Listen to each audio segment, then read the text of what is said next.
Thank you, ladies and gentlemen. Please be in no doubt we are facing the greatest challenge in human history. Echoing what Charles has said, there are 10 major drivers of the current food insecurity, and none of them are going to get better in the short run. This is not a simple problem. It is a complex problem.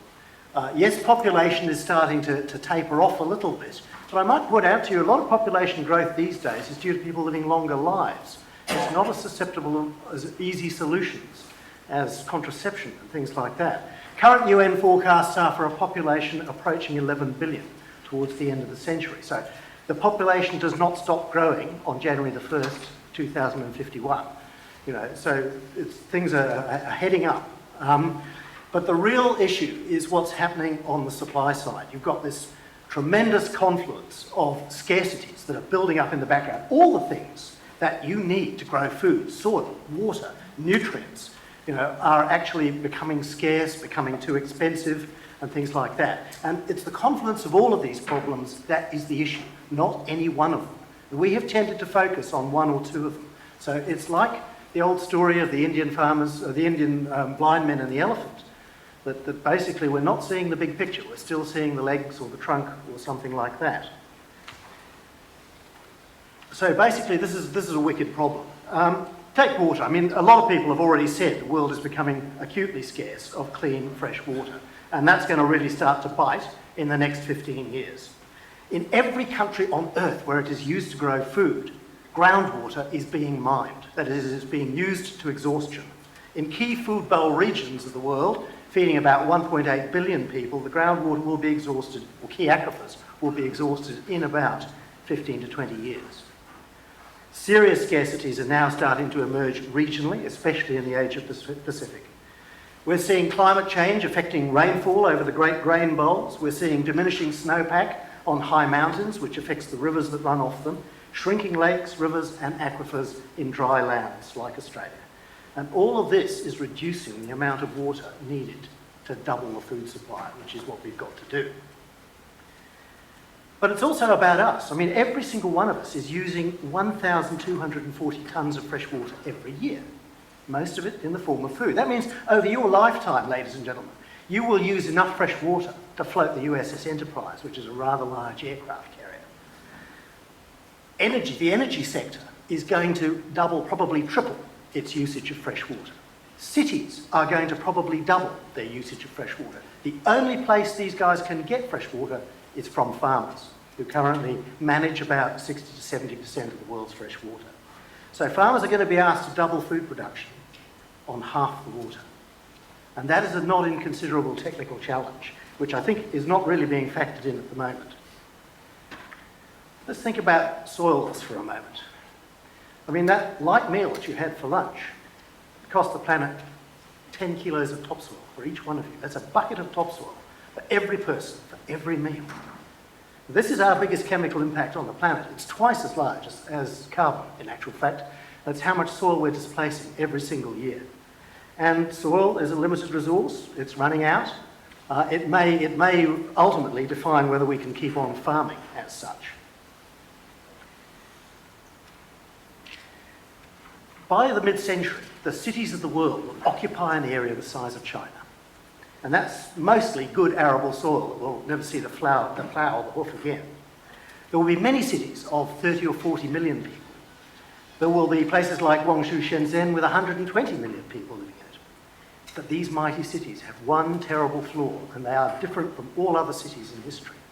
They cannot feed themselves.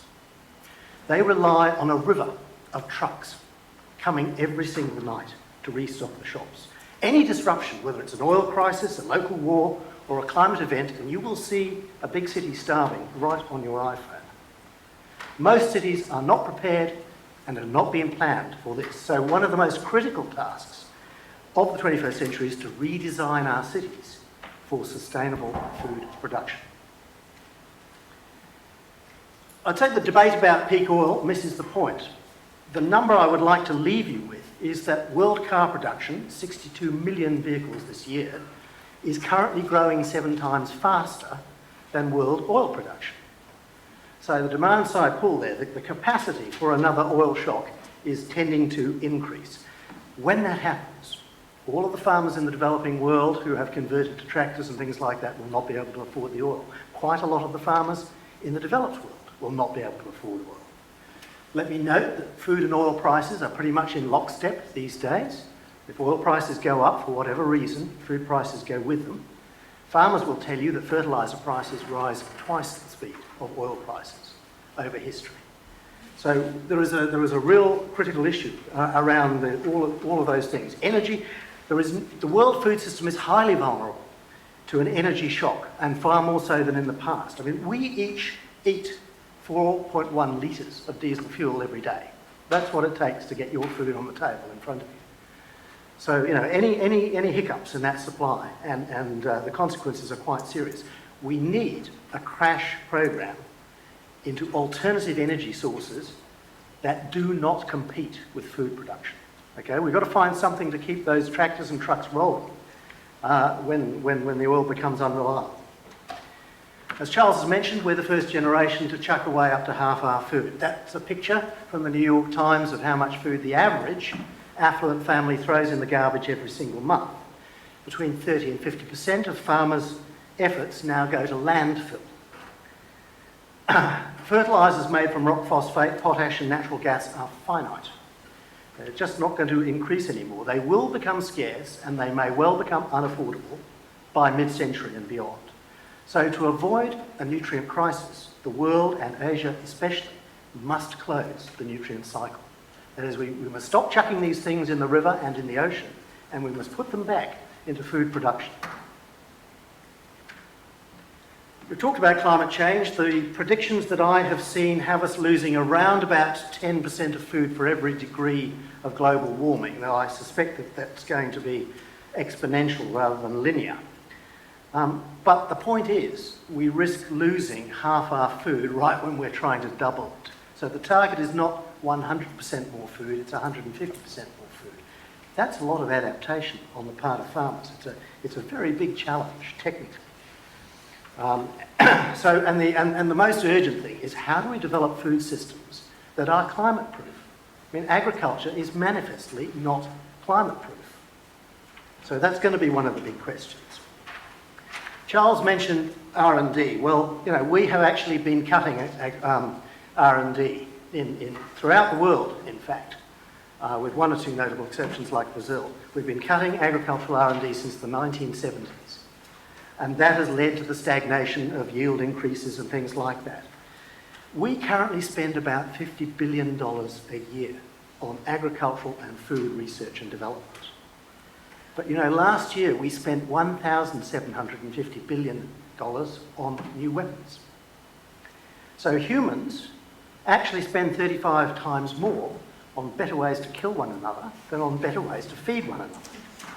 And I put it to you that it is time to reassess our priorities and reinvest part of our defence budgets in peace through global food security, because food security does bring peace. Don't have time to develop the argument now, but let me assure you it does.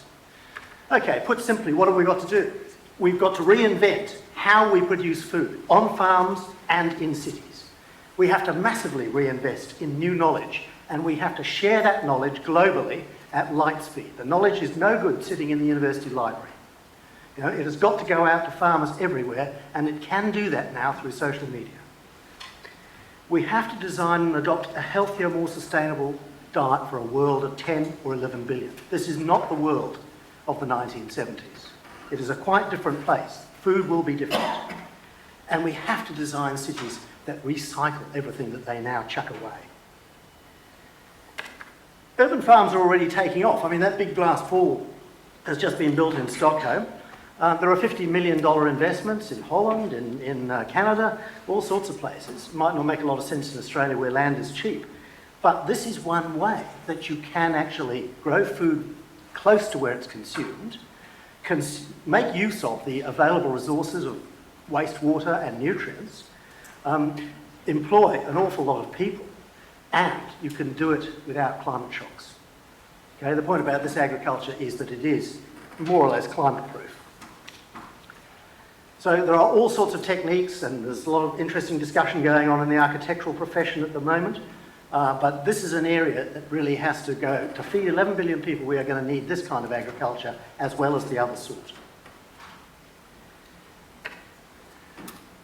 The other thing, and people might not like this, but a lot of our food in future is actually going to be grown in large steel vats like that, using cultures of fungal cells, microbial cells, plant cells, animal cells, you name it. Down the bottom corner, that's the Maastricht University $350,000 hamburger, you know, the world's first synthetic meat. But believe you me, that's going to come in just like synthetic clothing came in. It's going to be a part of the diet. That's what's going to supply the down market component. I mean, supermarkets like to drive the prices down, which bankrupts farmers and destroys landscapes. If we can supply food from this source into the bottom end of the market, then agriculture can cater to the top end of the market. I believe, actually, food production is going to bifurcate over the next sort of 50 years or so. If cities can grow half their own food by such methods, it will dramatically relieve the pressures that are now on rural landscapes, on soils, on water, on forests, on savannas. So farmers will be able to do more stewardship and less intense production. So I think that that's a very important thing. How we need to get the economic signals going that are going to create that. Now, the thing to bear in mind, according to the Lancet, 2/3 of consumers in the world now die by their own hand. That is the hand holding the fork. The industrial diet lacks diversity, healthiness, and nutritional balance. Most of our food in the supermarket, processed food, is made from 5 grains. Now, I don't know what Homo erectus would have to say about that. Look, there are 25,000 edible plants on this planet. We haven't yet begun to explore our world in terms of its agricultural or its culinary potential. There's a very exciting time ahead of us. This is well known to indigenous societies. Here in Australia, we have 6,100 edible plants. Currently farm about 5 of them.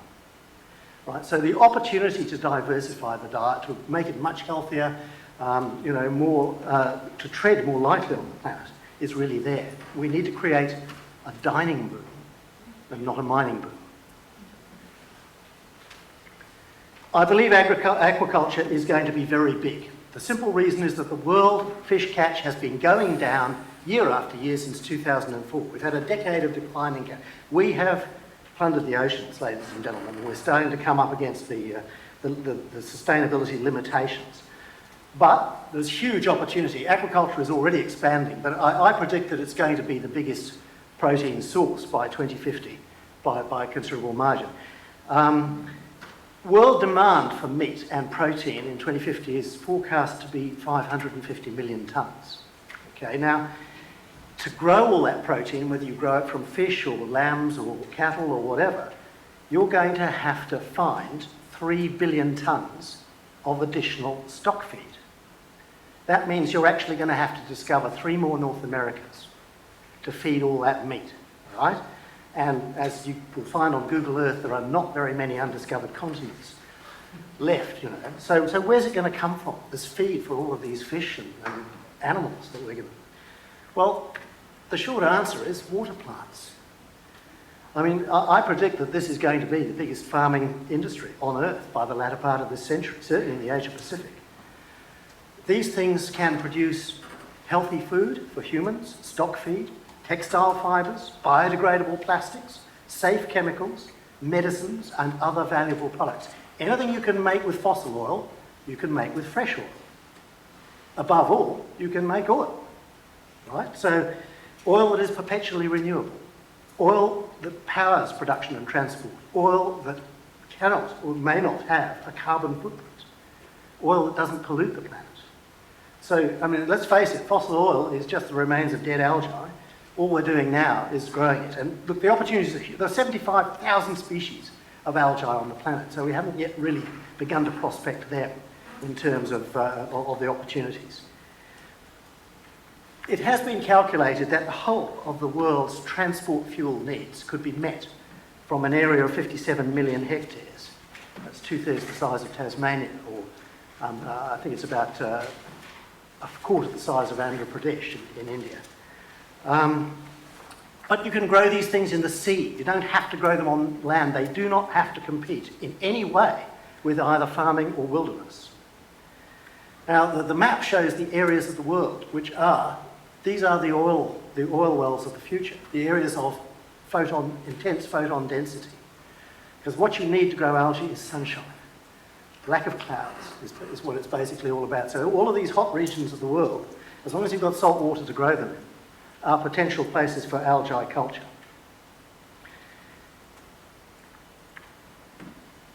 So here are a few of my suggestions. We need to double global investment in agricultural and food R&D to kickstart quite a few of these industries. And that can be done easily by transferring 10% out of the military pocket into the agricultural pocket. Now, if we value peace, that is what we will do. Eco-farming, that's my word for sustainability intensification, but basically we take the best knowledge that we've got, we combine it with what people want to do in organic agriculture, but we do so through the lens of science. We measure what we're doing so that the advice we give to other farmers is sound, repeatable advice.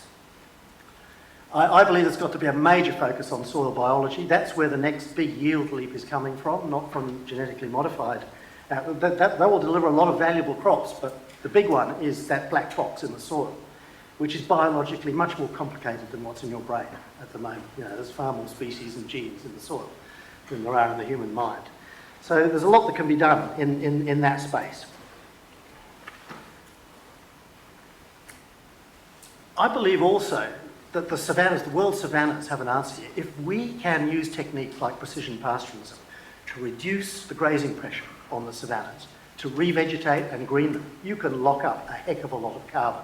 Even though it's small amounts of carbon per hectare, we're talking about 40% of the Earth's surface here.